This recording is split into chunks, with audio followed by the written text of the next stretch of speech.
Welcome back. I am excited to delve into a very important foundational aspect of a healthy pregnancy: nutrition. Food is more than just sustenance, it is medicine, energy, and building blocks for your baby's development. It's the fuel sources that its nervous system needs to grow into health and harmony.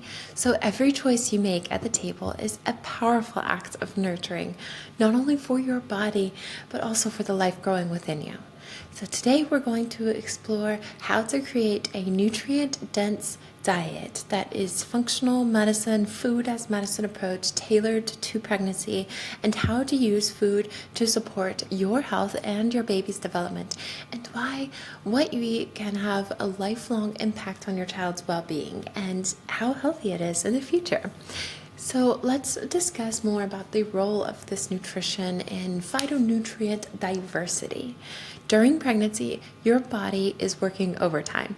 It is not only maintaining your own health in this very important evolutionary process of you developing and becoming a mother, it is also growing a whole new human being from scratch. This incredible process demands a wide variety of nutrients, and this is important for every single cell for the division of the cells, the organ formation, and healthy brain development.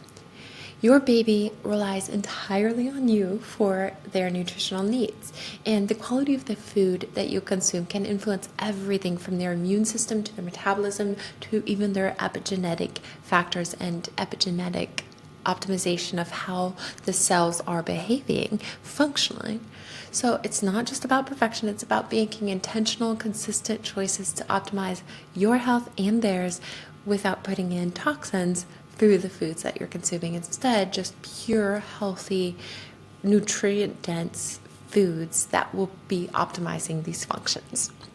So, the core principles of nutrients in pregnancy is all about just the essentials, focusing on foods that are rich in vitamins, minerals, and antioxidants, and making sure that these are including like dark leafy green, colorful vegetables, berries, and high quality proteins from lean, clean, pure sources. Like these foundational elements are just it. Of course, it makes sense, but each one of these, if you think about it, the plants that you're consuming have their own genetic code, and these genetic codes are information for your body. So the more nutrient dense they are and the more living or alive these plants are, then the more that your body is able to actually decode that information, receive that information, and use that information as both building blocks as well as fuel sources, nutrient sources, and that information becomes information for your own epigenetic cells as well as that of your babies. So important that you are consuming plenty of foods, yes, that can be cooked sometimes, but just cooked and steamed in a way that's not killing that information inside the genetics, inside the cells of the plants. And then also that you have plenty of beautiful rainbow colors of all the phytonutrient dense types of salads and fresh vegetables as well that still have all that informational coding intact. You want to avoid empty calories from processed food, sugary snacks, and refined carbohydrates because that's just a distraction for your body.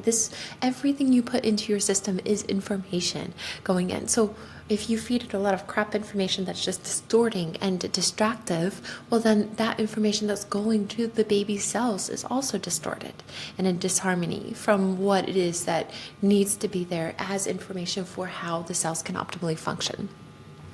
Overall, some of the main building blocks that we can think about for the system is like balanced macronutrients. So aim for 70 to 100 grams daily of like proteins. This is an essential building block for amino acids and for how all of your cells and the baby's cells are able to build from scratch, like brain and muscles and all the different organs and everything. This is what we need as one of the foundational building blocks that then we can build off of that structure for the different molecules, the ligands, the different proteins, neurotransmitters, etc.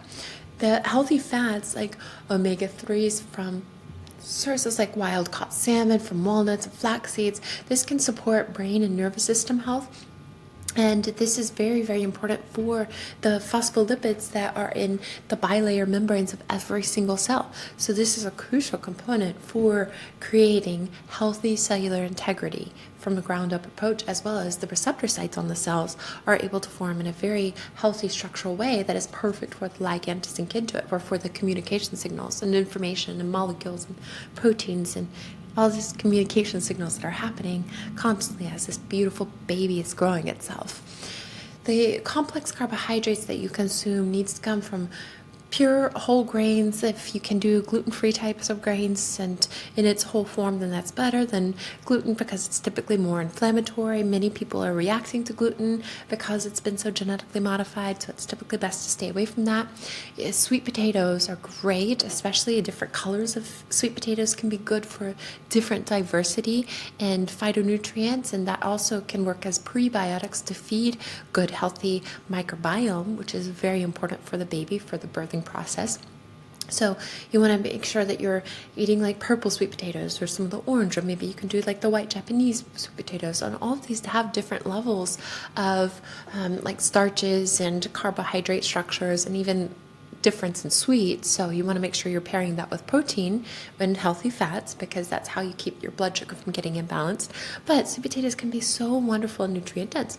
Well, you can also make sure that you're pairing fruits with proteins, and fruits can also be good for like antioxidants.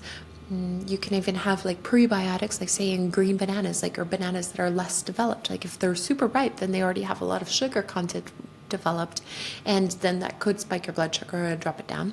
But otherwise, they're great for potassium. But the green or like less ripe, that's where those bananas are prebiotic fuel for the microbiome.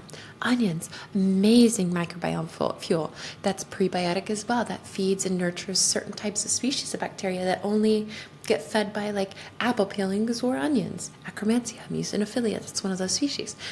Your bifidobacterium or your lactobacillus, these is important that you're having different types of complex carbohydrates from this diversity, as many different types of vegetables as you can put into your system, the better. So make sure you're checking out all of the different resources and guides on like how to do the shopping for as many rainbow colors as you can possibly get in, and just know that each different type of vegetable is helping to fuel different types of species of microbiome. It's giving your baby more building blocks and more diversity, and each of these different like green leafy vegetables, if you're getting in collard greens and then spinach and then kale, and you're getting in lots of like the different spring mix in your salads, then all of that has different information epigenetically. That is information for your cells to function more optimally and your baby cells.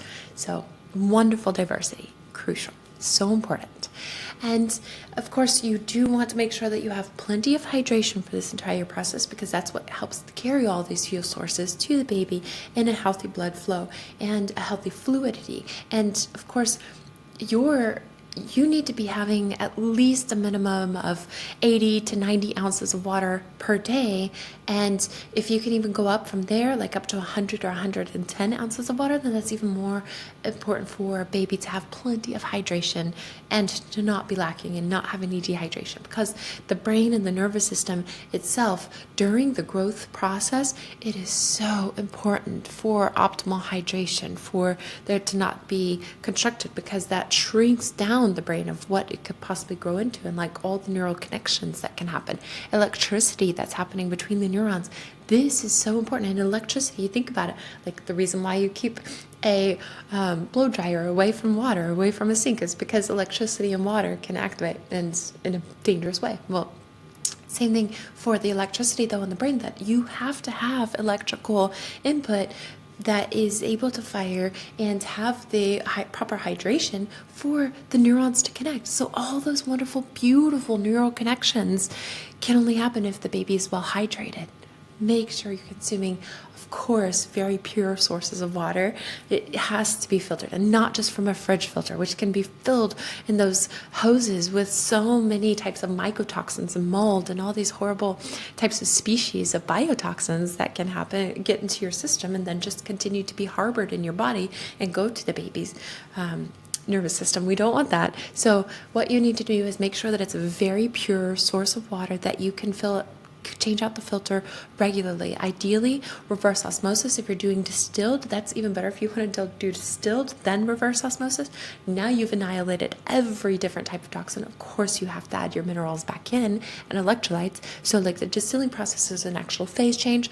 That's where it's like boiling it into this gas that then comes back down into like water, and it reconstitutes. So of course, most of the toxins can't be changed into these different phases. So that's how it clears most of them, except for VOCs, volatile organic compounds, because they're organic. So that's the problem is VOCs, which is we're surrounded by it constantly. All the materials nowadays and the fire retardants and all these things that are getting sprayed all over construction materials, and everything that we're living on, we're touching, is filled with VOCs. So we definitely do need to take those out too, and reverse osmosis takes that out. So that's where, if you really want to be as absolutely pure as possible, distilling in a stainless steel or a glass distiller, no plastics, because you don't want plastics getting heated and microplastics getting put into your water. Then reverse osmosis, that adds back in pH, raises up the pH above 7 to 8, and then puts back in your minerals. And so you can use the reverse osmosis filters for adding things back in. And now you've cleared the VOCs, you've cleared all of those other types of toxins, every single type of toxin out there, all medications that were in the water, all glyphosates, all the fertilizers, pesticides, all those things, those harmful chemicals, toxins, heavy metals, etc., fluoride and chlorine and everything else. You cleared it all. Everything's gone. But you have to put those minerals back in, because it also takes the minerals out. So then you add back in those right sources of minerals and high levels of minerals whenever you're pregnant, and electrolytes. And this makes sure that your body's actually absorbing it across the cellular membrane and into the uterus. And it's fueling all that wonderful water that the baby is just in with all these nutrients, that it's able to have a really healthy uterine structure, and to where there's plenty of hydration within your uterus and hydration inside. So hydration that's coming into the umbilicus, through your bloodstream, through all these wonderful nutrients and hydration sources that you're bringing in. That baby is going to be so healthy. It's going to be so beautiful. Okay, so going back to some foods and things. Whenever you go through different stages, like say you're in a different season of like your pregnancy, if you get subjected to something and your immune system's down a little bit, then maybe you need to do a little bit more anti-inflammatories. Well, what you would want to do is food-based only, because like turmeric and ginger roots, those are okay. Those are safe, and you can do some teas with those. You can just chop up those organic roots of ginger or turmeric and then put that into some water and steep that, and that can be nutrient dense enough for anti-inflammatory. Immune system wise, we want to be careful with really triggering the immune system or bringing up the immune system too much during pregnancy. So foundationally, like some vitamin C, vitamin D, some zinc, just like all of your minerals are going to help your immune system, and that's what helps you to fight off infection. Now, if you do have something that's like more inflammatory, or your immune system is really down, there was something bad, some flu bug, some cold or whatever that you got subjected to, well then make sure you're consulting with the functional medicine provider to actually guide you, because each case is very different. And so we can make sure that we get you very healthy, safe sources of immune boosting and anti-inflammatories and those kinds of things. We really want to prioritize the diversity within your microbiome, as we were talking about the prebiotic foods and the postbiotics. Like you take probiotics, which is like the actual species of a good, healthy diversity, because it's very important that that vaginal flora is as healthy as possible for your immune system and for the baby's immune system, because that sets your babies up for it is an entire life of a healthy immune system. And the microbiome, these species of bacteria, are what helps with all neurotransmitters to be in the right harmony and the right balance to get produced properly. The hormones, hormone regulation for all of these different protein structures, and it even helps with the digestive enzymes so that you can absorb those nutrients and the baby can absorb the nutrients as is needed. So you want to be eating a lot of foods with sauerkraut and kimchi, even yogurt, like if you can do dairy-free yogurt, like coconut yogurt, that's even healthier. And that prioritizes healthy microbiome and actually feeds and fuels healthy microbiome, in addition to your probiotics, in addition to those prebiotics that is feeding it. That's what you're talking about, the starches and the carbohydrates, and even all of those postbiotics that help just optimize the way that the bacteria in the GI tract and throughout the vaginal flora can be as healthy and optimized as possible. It's so important. Now, we want to make sure that we are trying to maintain as much nutrient diversity as possible and That way we don't get into nutrient deficiencies, because it's so easy for us to maybe get a fewer of those vitamins or the minerals or whatever that we might need. And so you will definitely want to be on, of course, a healthy prenatal and all the healthy prenatal omegas and all those things. And so that's creating a wide diversity of all these nutrients. And we want to make sure that you are getting the food base, because that food base is the information that directly can help with those fuel sources from building blocks as cofactors for all of the different cycles of regulation and replication of the cells and diversification of the cells. So folate is, of course, we know, so crucial for neural tube development in the brain, for the nervous system development of the baby. And so like spinach, avocados, lentils, and all the things that have folate in it, that can be very important. So that's that diversity there. Choline, this is what supports brain development, and this is very important for the phosphatidylcholine that's in the brain for structuring the actual structure of the neurons and the neuronal pools for the connections that happen between the neurons. And this is found in liver or eggs, and that can be some of those sources. It's also important that you are maybe getting it from like sunflower seeds, and that also has your phosphatidylserine, which is another type of phospholipid that's very important for cellular structure and neuronal development.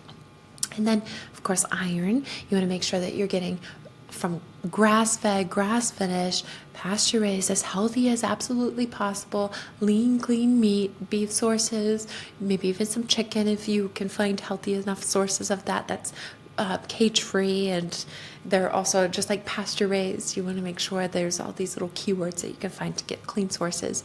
Beans actually can help you with the heme-3 form that then your body can convert. Black beans can be a really good source of that, and that can also be good for phosphatidylcholine and for brain development.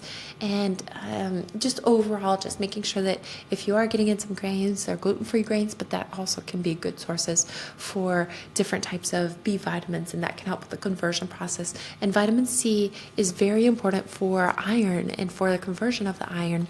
And so good, clean sources, pure sources, vitamin C, we think about, like all the different types of citrus and the fruits and things like that we always think about. You eat some oranges or some grapefruit whenever you're a little sick. Well, that can boost your immune system. Well, vitamin C, it also can be found in spinach. It can be found in a few other sources of vegetables as well. And then you pair that together with the iron sourcing of foods, and that can help you with the absorption and the conversion of that process. Magnesium, so very important mineral for the muscle development for the baby and for the growing process. Your baby is going through huge growth spurts this entire time. As it's growing, it's needing to have plenty of that magnesium for helping with all the muscle function. It actually helps you with preventing leg cramps, and overall just gets your body to a really healthy, naturally zen state subconsciously, so your body's more of a parasympathetic response. Magnesium could be found in some nuts, seeds, and actually dark chocolate. So that might be one of those reasons for the craving. Dark chocolate, not sugary chocolate, not milk chocolate. Dark chocolate's okay, but all the other things are not. And also chocolate does have a little bit of caffeine in it, so you want to be careful to not eat that too late in the day, and you really don't want to do too much of that. So make sure it's just in a small little bit if you are craving that. Nuts and seeds can be a great source of that. And also just taking some magnesium over some magnesium supplements can be very helpful. Magnesium malate particularly is for muscles, and magnesium carbonate or citrate or such, that can actually cause bowels to loosen a little bit. So if ever you're having any constipation or irregularity in bowels, you can use it like that. Magnesium glycinate is amazing for the brain, for your brain, as well as for your baby's brain. So that can be great to take throughout the pregnancy. And also, if you're ever having any anxiety or getting stressed about anything, that's perfect to turn to that. Now, vitamin D, this is so important for bone health, immune system function, for balancing the immune system.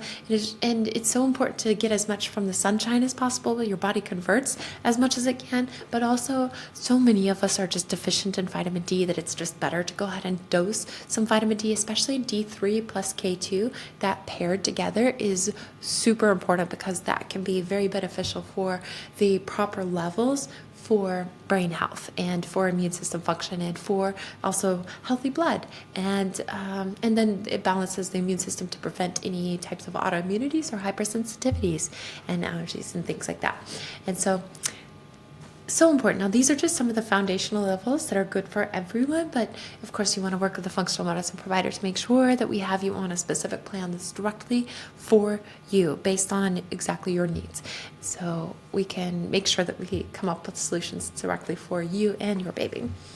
So we know brain and gut are intricately connected.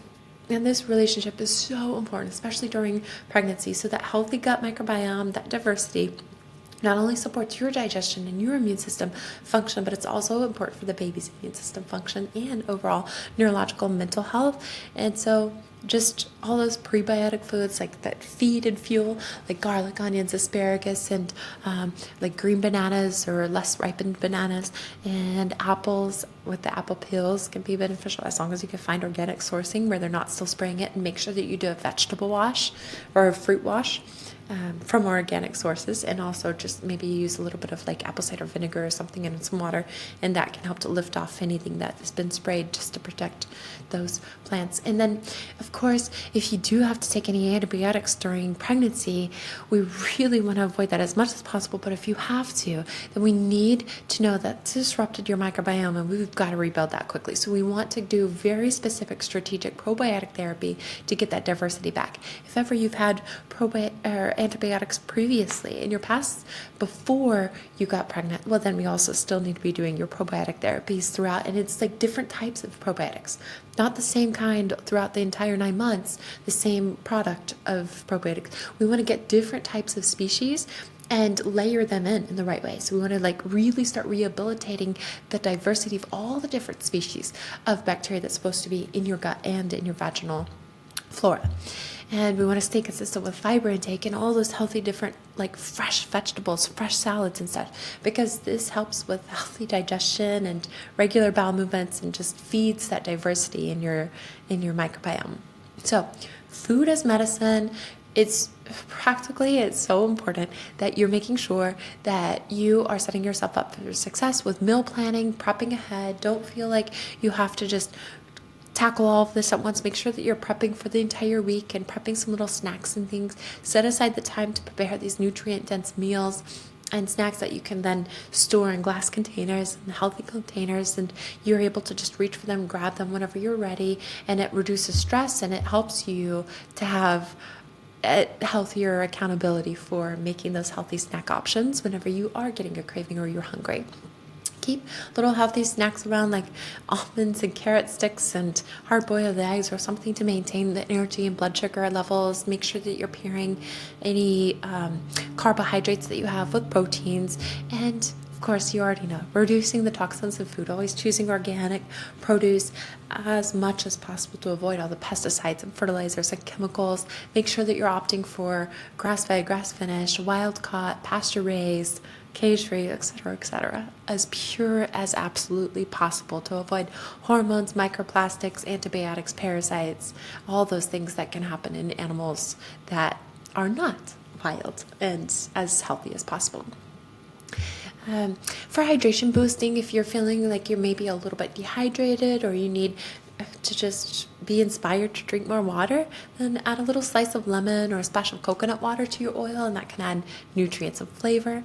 And listen to your body. Listen to the cravings, because sometimes they can indicate nutrient deficiencies. So as long as it's a craving for something that's in a whole plant, whole food form, or a craving for some animal products, then listen to that. If it's a craving for something that's processed, man-made, man-created, and totally just annihilated of all nutrients, don't listen to that, because that is not the proper types of cravings. And of course, that can be a distraction for all that wonderful information that you need to be providing to the baby's cells. So make those healthy substitution choices. Whenever you have one of those bad cravings, then find a substitution that is pure and whole and healthy. And if you're having pregnancy symptoms of like nausea, and you're having a hard time like with morning sickness or evening sickness, And just make sure that you're making your dietary adjustments, like eating smaller, frequent meals with maybe some protein if you need to do some protein powder, because that's all you can get down. At least you're getting some nutrients in. You can do some ginger tea or peppermint tea if you need to. Maybe a little peppermint essential oil can help. And just make sure you're drinking water during that time. And yeah, if you need to, like, think about things that just don't smell much. Like, you can do complex, rich foods like flaxseed with some like coconut yogurt, and maybe that doesn't have as much of a smell as like a big breakfast that is cooked and like has all these different smells that can arise from that. And so you making these choices and switch ups just to make sure that you're still getting in nutrients and providing sustained energy for your body and your babies is so important. If you're having fatigue, complex carbs and iron-rich foods and protein mixed in can make sure that you have sustained energy rather than having big spikes and drops in the blood sugar, and that can help with dropping down where that fatigue happens. If you're having heartburn, then avoid spicy or acidic foods and eat smaller portions. And then you can also do like a mechanical, just gently pulling down below your ribs and just pushing that stomach down a little bit below the diaphragm. Maybe if the baby is a little bit bigger, like you're in your last term, then the baby could be pushing up onto your stomach, and that may be creating a little bit of that heartburn sensation. So you can just kind of gently push your stomach down below the diaphragm to help avoid the acid from coming up the esophagus. If you're experiencing like swelling and increased fluid, then you can increase your own potassium intake with bananas, avocados, leafy greens, and reduce sodium for a little bit, and drink more water, and that can actually help with clearing out some of that buildup of fluid and water retention that you're having in your system, just making sure that your body is able to process and clear as much as it's able to. And really, it's just inflammation in general. So going to help to allow your body to process that inflammation out. Your body has a unique way of communicating its needs. So by tuning in, you can give it the support that it requires. Make sure that you're mindfully eating for healthy, conscious pregnancy. So eating is not just about nourishment. It is also about the practice of mindfulness. So take time to savor your meals, chew thoroughly, at least 40 chews per every single bite. And that way it's liquid by the time that you actually swallow it. Your digestive enzymes have all aligned to be able to digest all of the different types of nutrients and macronutrients that are in each of those bites, so that you're actually absorbing those fuel sources and nutrients. And express gratitude for the nutrients that you're providing for yourself and your baby, and feel that trust and that knowing and that appreciation and gratitude for the wisdom of your baby's body, so that they are able to use those nutrients and those fuel sources exactly as is needed to craft and create the healthiest cellular function possible. Each bite is an opportunity to connect with your body and your baby, reinforcing the bond between you and setting the tone for a lifetime of healthy habits. And just feel that beautiful nurturing and bonding that you're doing, that you're creating for your baby every time you're giving it those beautiful fuel sources. So, action steps that you're going to take: just make sure that you check out the nutrients guides, the phytonutrient rich food plans that will give you inspiration to get as many different colors and rainbows of colors of those vegetables in as possible. Diversity is key for healthy nutrient density and diversity, as well as for healthy microbiome, and it's going to provide all of the different fuel sources and building blocks that your baby needs. Give it all the construction materials that it needs to work with, and make sure that there are no limitations. And just start by incorporating in like 5 new nutrient-dense types of foods that maybe you haven't tried before, and make sure that you're creating as much diversity as possible each week. And you'll notice that by the end of this pregnancy, you have so many new ideas for ways to nutrient fuel, and this will be perfect for your transition into breastfeeding, which is also a very nutrient-dense type of necessary needs for providing lots of fuel sources to pass your baby. Reflect on your current eating habits and identify 1 or 2 areas that you can improve every single day, and just keep on working until you feel confident in this process of fueling your baby with so many wonderful nutrient-dense fuel sources. Thank you so much for joining me on this deep dive into nutrition and food as medicine.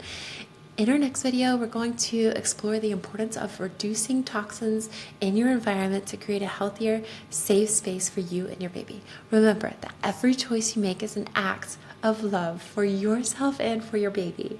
I am so honored to support you on this journey, and I look forward to seeing you in the next video.